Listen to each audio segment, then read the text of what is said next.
Joining us now is Ojy Okpe with stories trending around the world. Hello, Ojy. Good morning, Dr. Abati. How are you? You're in charge. I'm always in charge. How are you? I'm good. Love your green tie. Thank you. You're doing well. Yes. How are you doing? I'm fine. How are you? You're not going to be exhausted with us, eh? Okay, good. Good morning, Rufai. How are you? Ojy Peperito. You're getting so famous, Rufai, right now with your pepperito.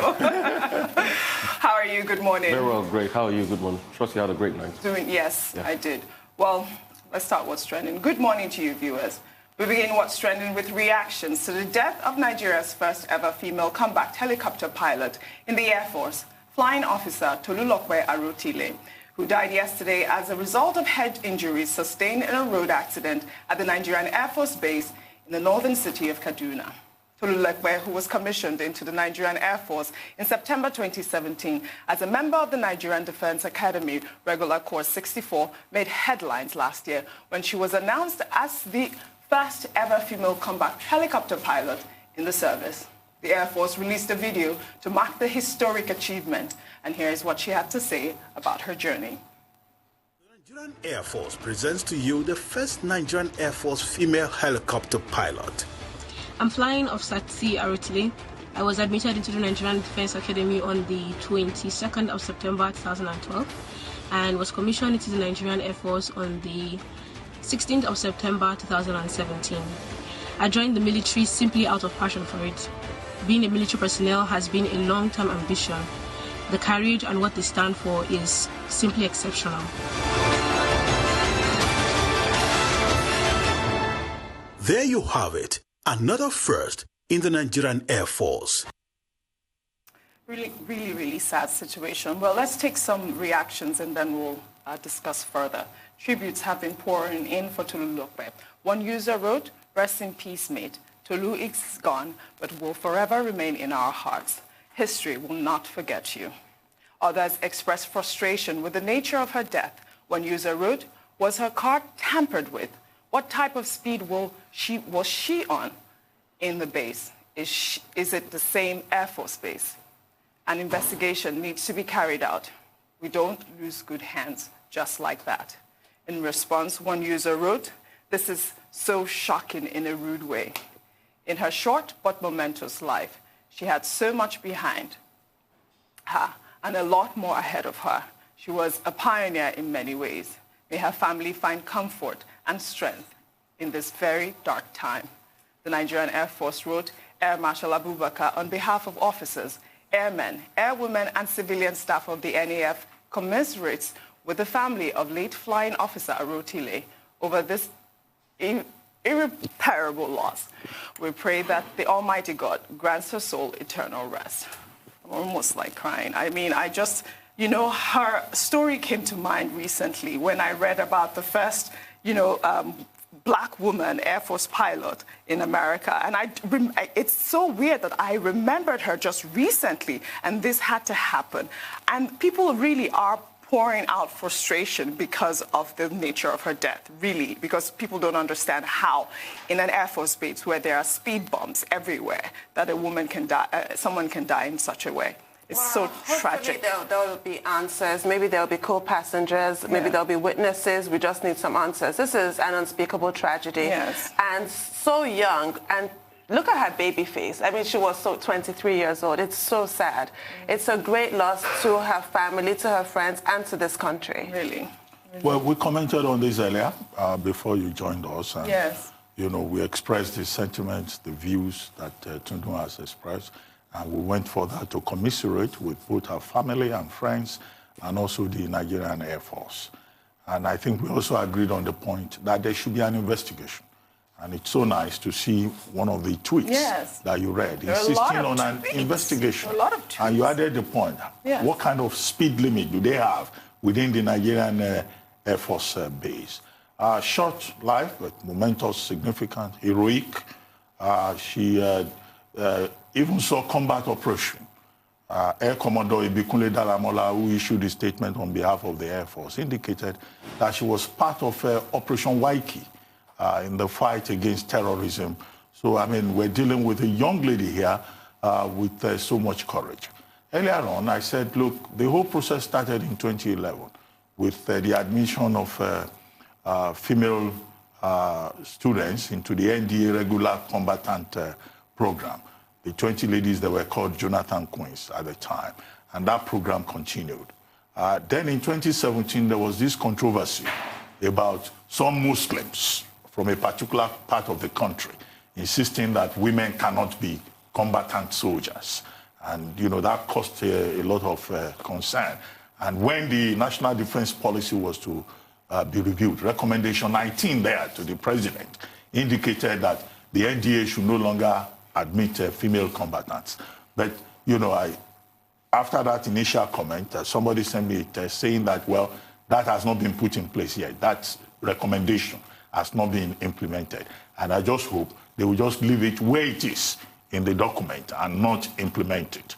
Because what she represents is the clear fact that, look, women can just be as excellent as men, even when it comes to combat. And in that Nigerian Defense Academy, I mean, since 2011, many of the winners of the gold medal for the Army, the silver medal for the Navy, they've been female graduates of the Defense Academy during the commissioning ceremonies. So we hope, which was the original plan, that someday we have at the highest levels of our services, you know, military service, women, you know, a female chief of naval staff, a female defense chief, and perhaps maybe when the women take over, the country will do better with national security. Yes, absolutely. She was gone too soon. Rufai, please, what are your comments on this? I mean, we have talked about it. It's very sad, very painful. But I think the words that bring it out very succinctly for me are the words of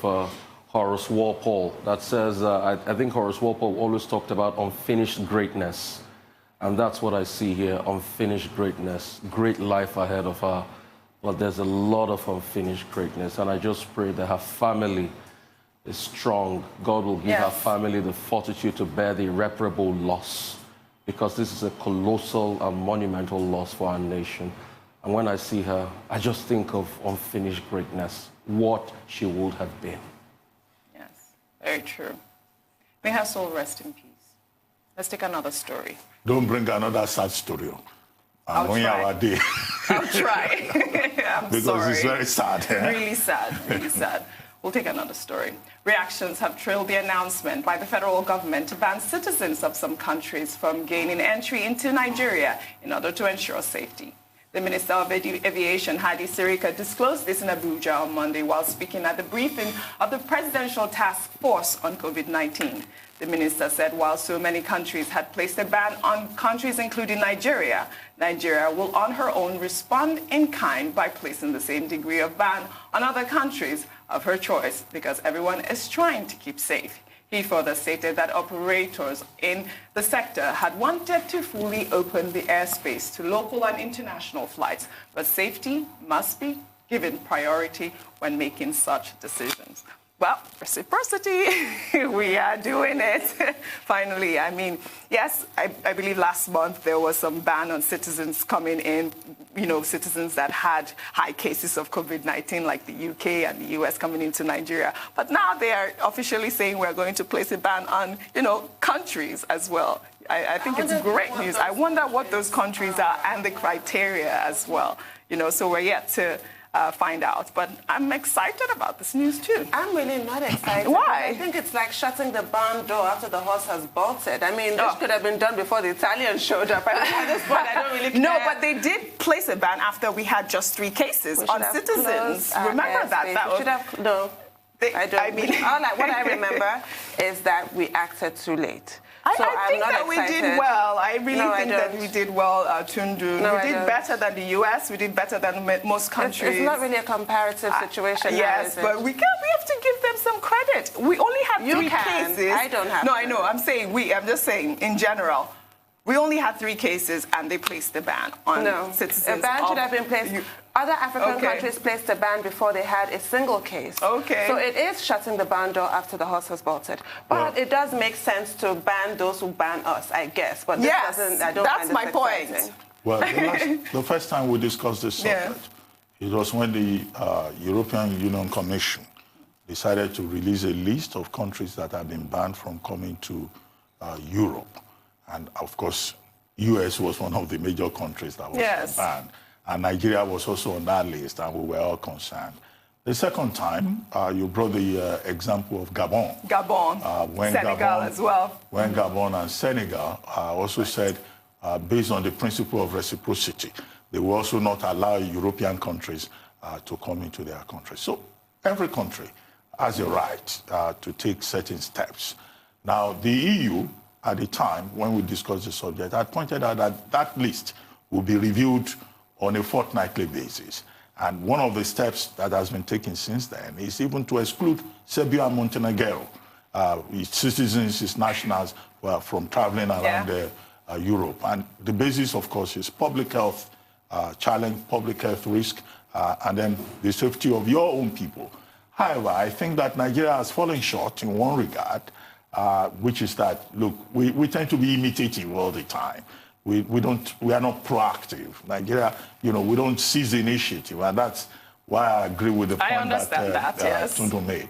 But also at the same time, apart from making this comment, I think that the PTF should have gone a step further to provide a list of the countries so that there will be clarity, so that tomorrow we don't have, all kinds of storytelling, the type that we have received with the approval for aircraft, going up and down during COVID-19.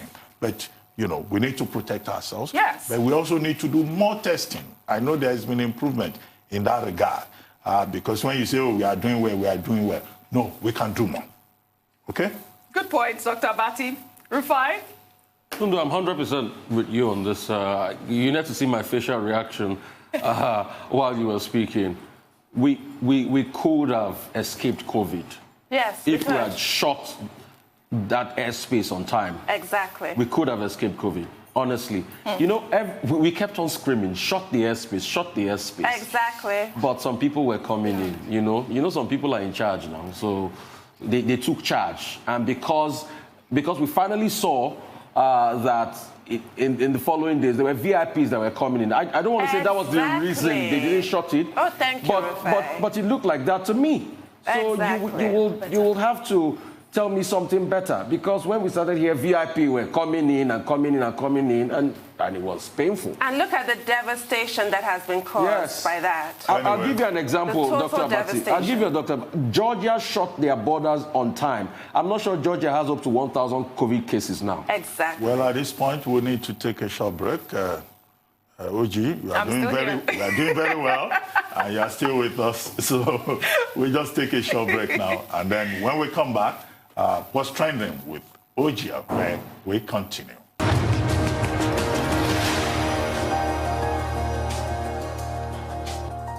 Come back to the morning show here on the Outrage News channel. Still with us is Ojy Okpe with stories trending around the world. Oji.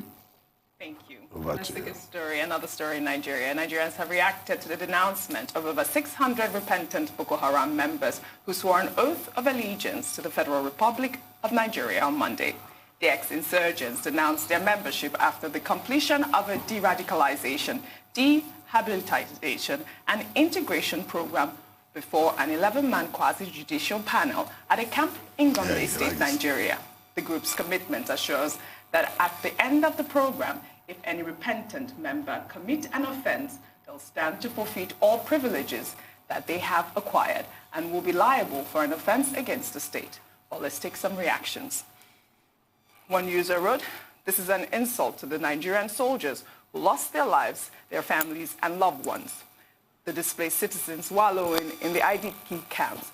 The Nigerian government are rewarding terrorists for killing its people." Another user wrote, "Anytime you're wondering why more countries are refusing you visas and other opportunities, just remember this. In their mind, you could just be one of these guys. If you are in their shoes too, what would you do?" Finally, a user wrote, "The people responsible for this should be asked on national television why these terrorists are free and reintegrated into the society, but people who allegedly stole DVD players are rotting in jail for years while indefinitely awaiting trial." This story about this Boko Haram issue has just been really upsetting for me, and a lot of users, and rightfully so, because, I mean, yes, the federal government is trying to do something which I don't even understand at this point, but I feel like it's so ridiculous to reintegrate them into the society. I mean, how do you even pardon people that are terrorists? That's just, I still don't understand this. I don't understand it really either. I want to know if they went to jail. Because in countries all over the world, African countries, Western nations, they jail terrorists who are convicted, and while in prison, they undergo some kind of de-radicalization with a view to rehabilitating them and reintegrating them into society once they're released. I want to know, first of all, whether these people skipped that important part of going to jail. You must serve a jail sentence for that crime. You cannot just be rewarded by saying, oh, all is forgiven, let us embrace you. It doesn't work like that. And I have to say, even in nations all over the world that do have in-prison de-radicalization programs, we see that violent extremism remains because de-radicalization is very difficult. Very difficult. Once that idea has taken root, good luck trying to uproot it. But what do governments do realistically? Unless we say once you've been infected with that fanaticism, they should be rounded up and killed. It's either that or you jail them and at some point you let them out. When you let them out, you just have to cross your fingers and hope that they do not, that they rescind their past ways. But we've seen that that does not happen. But what I really need to know in this particular case, did they go to jail or not? Because you cannot down your arms and be told it's okay, and then you're welcome back into society. That's completely wrong. It's unacceptable. Yes. I think it's a kind of amnesty program, which was introduced in 2016 by the Nigerian government, and it's called Operation Safe Corridor. And under that program, the idea was that whoever is willing to down tools as a terrorist will be welcomed and will be taken through a de-radicalization, rehabilitation, and reintegration process. So I don't think they were imprisoned at any time. No. Because for you to go to prison, you must first of all go through the justice administration system, from being arrested, investigated, and taken through the court. The criteria that they decided upon under Operation Safe Corridor remains very vague, because the only explanation that I have seen anywhere is that these are young terrorists, these are terrorists that are not yet hardened. Now, how do you determine that? Exactly. So that's why it doesn't quite make sense. That's why a lot of people are confused. And if you are going to release, or reintegrate terrorists, what is the guarantee that the oath of allegiance to Nigeria that they took before an 11-man quasi-judicial panel, what is the guarantee that they will abide with it? There is no guarantee, Dr. Abanzi. We've been told that, okay, should they repeat the offense, they will be dealt with. What is the monitoring mechanism that is in place to ensure that? Now, you are saying they have repented and that they have taken an oath of allegiance to Nigeria. People who were sabotaging Nigeria. So, is this based on some kind of religious imagination that, they have repented? Because repentance is almost a scriptural thing. Now, to go a step further, this is likely to discourage a lot of people. I like that point. It will discourage the soldiers that are on the forefront of the battle. Of course. Many soldiers have died. Their families will be demoralized. So does it mean that those soldiers, in the view of those behind this Operation Safe Corridor, died in vain? If the people who killed them, who were part of their death, would now be rewarded with de-radicalization, rehabilitation, and reintegration into society. And that's why I'm not surprised, that some soldiers have been referred to as having lost interest in fighting Boko Haram. 300 of them. Yeah. So these are the issues. And for ordinary Nigerians, it makes us feel more vulnerable. Yes. Because tomorrow, now that they are being reintegrated into society, it means you can walk into a reintegrated terrorist tomorrow, and you think that you are relating with a normal compatriot. I like the point that you made that repentant is scriptural. I mean, how do they know that they've repented? And some people have been saying as well that, okay, why don't other prisoners say they have repented too? Exactly. I mean, people that like one of my, yes. The prisons. There must be, yes, I can as well just say there that. There must be a jail There has to be a clear explanation for this. Rufai, please, what are your thoughts? I'm very scared. I'm very scared because when you look at it everywhere in the world, people that are said to have, or that claim to have gone through a de-radicalization process are those that commit crime. You remember the London attacks, the London knife attacks? Exactly. That was recent.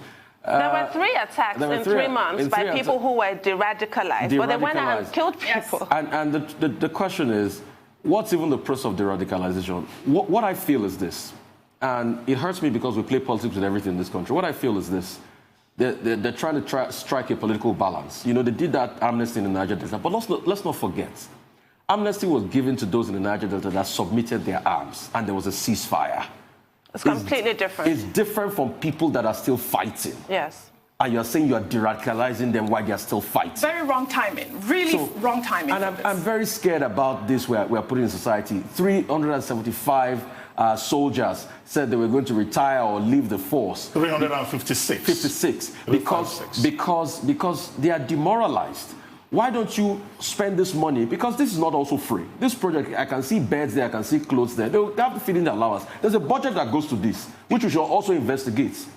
So this is not also free. Why don't you spend that money on boosting the morale of the military that is at an all-time low now, rather than spending money on this? The war is still on. You can't de-radicalize people while the war is still on. I don't understand how you de-radicalize people while the war is still on and you don't monitor them. So if they go back and join Boko Haram tomorrow, they will fight you. And what is the track record of people you have de-radicalized? The war is still on. Nigeria is still technically at a state of war with Boko Haram insurgents. Yes. It makes no sense. I mean, we have this Ojy, kid gloves approach. I think we need to take... No, we're not going on a break. We take this kid gloves approach to these people. This reminds me of that awful picture with the governor of Katsina with a bandit with an AK-47. He was standing right there in the picture with his gun. I don't understand this indulgence towards these people. They should be jailed. During that, then you can now entertain the conversation. And as Rufai said, I didn't even think about the amnesty for the Niger Delta people because it's so completely different. I hate a false equivalence. This has got nothing to do with that. There's literally no equivalence at all. This is awful. Okay, would there also be de-radicalization rehabilitation for kidnappers? Exactly. Because or perhaps murderers. For rapists. Rapists, everybody. And murderers. Yes. Because if you are going to say this is a balancing act, yes, because we had an amnesty program in the Niger Delta, then okay, we should also have an amnesty program for people in the northeast. Dr. Abati, that's the arguments of people are making, and that's why I debunk that argument. There is no comparison. There's no comparison. There's such it's an insult. Oh my These goodness. people are still going back to join the Boko Haram to fight. No, that's the argument it is some of them have made. That is low. That this is their own time too to take it. But I've never I've never supported that. It's a wrong argument. And let's be very realistic. These people are still going back, probably going back to still kill Nigerian soldiers. Are we playing the tribalism card when it's actually northern Nigerians being killed by these people? I wonder. I mean, how ridiculous. Well, crime is crime. We can answer that and the law should be applied when crime is committed. We'll take a short break again here on The Morning Show. When we return, we'll continue with what's trending with Ojy Okpe.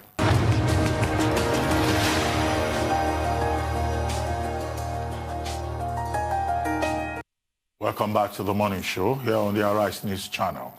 Still with us is Ojy Okpe with what's trending around the world. Thank you, Dr. Abati. You have more stories for us? Yes, I do. We'll head over to the U.S., where President Donald Trump has generated more controversies on the widely debated issue of systemic racism in the country. In an interview with CBS on Tuesday, he refused to answer a question about police violence against black people. Instead, he pointed out that white people are also victims of police violence. Let's take a quick listen to that. George Floyd, you said George Floyd's death was a terrible thing. Terrible. Why are African Americans still dying at the hands of law enforcement in this country? And so are white people. So are white people. What a terrible question to ask. So are white people. More white people, by the way. More white people. Dr. Dr. Batin, Tundu Rufai, we all know this story about Donald Trump. He blots out statements without fact-checking. I don't know where he gets this statistics that there are more white people that, I mean, and it's so insensitive at this point to even actually point that out in the first place. We're talking about George Floyd, we're talking about Black Lives Matter, we're talking about these protests, and instead of him to just be sensitive about the statements he makes, he just comes out with no facts. It's typical of him, isn't it? And there are a lot of people who actually make the same claim that more white people are killed than black people. But you know, you cannot take statistics in a vacuum. You have to put all statistics in a context. Some white people are killed in encounters with the police. Usually they call it suicide by cop. People who want to die, they aim a gun at the police so the police can kill them. And you have people who are maybe having a mental health episode, brandishing a samurai sword. I remember that one particular guy. He was killed by the police. The issue with black people being killed is that black people are killed when they are unarmed, when they are innocent, and when they're committing sort of a petty crime like selling loose cigarettes, you can be murdered. When you're a child like Tamir Rice, 12 years old, in a playground, he was shot dead because he was playing in the playground with a plastic gun. And incidents like that, black people just, you know, get killed for being black. And I have statistics, yes, because with Donald Trump, you have to fact check. Yes. He has a problem with veracity, it appears. Now, The Guardian of the UK, they have this investigative project which found between 2015 and 2016, everybody killed in the United States. It showed that black people in America were twice as likely to be killed by the police than white people. In 2016, black men ages 15 to 34 were 9 times more likely than other Americans to be killed by law enforcement officers, and they were killed at 4 times the rate of young white men. A similar 2016 analysis by the Washington Post says African Americans are 2.5 times more likely to be shot and killed by police officers as white Americans. The American Journal of Public Health in 2018 found black people are 3.5 times more likely to be killed by the police as compared to white people. So where on earth does he get that? It's wrong. And he's always, when you try and minimize a problem, any problem at all, especially not one of this gravity, that shows that you have no intention of solving it. That is just what it is. All he thinks about is appealing to his base. You will remember that disgraceful protest in Charlottesville when white supremacists were marching with their tiki torches. Donald Trump came out to say there are fine people on both sides. He can never condemn this kind of white supremacy that gets black people killed. Absolutely. Disproportionately, I might add. Absolutely. Well, I agree with you that President Trump's, behavior is typical. He's always mixing up details and facts, but he's also expressing a bias that is even widespread beyond the White House. Yes. And that's the whole argument. In the context of the Black Lives Matter protest and other people saying all lives matter. And, that's what he's trying to echo. But he's been able to, he's succeeded only in getting his facts right. And I think that accuracy is important. Using the position of the presidency of the White House to mislead people, to purvey lies, either with regard to institutional and systemic racism or with regard to COVID-19, I think is the ultimate act of irresponsibility. Right. And President Trump needs to be reminded, and I'm sure, he will be reminded, that at a time like this, what is required is leadership on key questions at the heart of the American national question: race, justice, police reform. And for him to reduce it to a defense of more white people get killed. No, it needs to be properly advised, because even with regard to COVID-19, what we have seen is that blacks, Asians, and minority ethnic groups, the BAME, they are more affected. Yes. They are also, more disadvantaged, either in the United States or in the UK. So I find this ethnic redentism, because that would probably be the right word for it. Not presidential enough. Yeah. Not presidential is a good word. And the way that he shut down the journalists, saying that's a very stupid question. Very typical of Trump, wouldn't you say, Rufai? Very typical of Trump. Let me, on a lighter note, so it's today I just discovered that Trump wears makeup. It was You didn't know? Why do you think he didn't want to wear a mask? He wears makeup. So it was obvious there. Yeah, that's why I didn't want to wear a mask. The foundation was smart. Secondly, I'll take this back. And I'll quote Lincoln, and I'll tell you why I'm quoting Lincoln, because America had 15 presidents prior to Lincoln. Lincoln was the 16th. Lincoln was the first president to take on the issue of slavery. And even George Washington ran away from the issues. Nobody wanted to talk about slavery and not respecting the rights of black people in America. And Lincoln said something. He said, if slavery is wrong, then everything in the world, then nothing in the world is wrong. And that's a very apt statement to what Trump is saying today. If you say that, oh, whites are being killed too, and you look away from the injustice done to black people, then let's just say we don't have a world then. But I'm not surprised. You know what I'm more scared about? I've been to America. This is the narrative of the people in the South. So he's echoing a narrative that is very pervasive in the South. And that's what we should stop. And that is what has led to institutional racism in America. Black men are being killed for any reason. In fact, you are not safe for being a black man. And that's what we should tackle. And America must show its seriousness. America showed seriousness in the 50s and 60s, putting aside the Jim Crow laws. We should show our seriousness. There should be a Black Lives Matter law that prays reparation at some point to all we have lost and break down the structures of racism. And break down those structures because it is there in America. And Trump, I'm sorry to say this, please correct me if I'm wrong, he's the racist in chief here with all his utterances. Rufai, you're not alone with that. A lot of people it is very painful that Trump is saying this in a country heated. But please, I beg you, as Americans, I know we have been watching America, vote this man out to show that America has a sense of decorum. Because this has thrown America in the balance. And America doesn't show the leadership we need. See, common COVID-19. Everybody was waiting on America. The president was bungling every form of leadership. If you put Anthony Fauci and Donald Trump today in a presidential race, Fauci will beat Trump. Yeah. I'm sad for America. The land of the Pilgrim's Pride. Regarding the COVID, the last statement, he said that because of the more testing, we're creating more cases, If we had half the testing, we'd have half the cases. Well, thank you, Ojy. Thank you very much. We'll see you tomorrow morning. Thank you, Dr. Abasi. Thank you for doing very well, as usual. We'll see you tomorrow.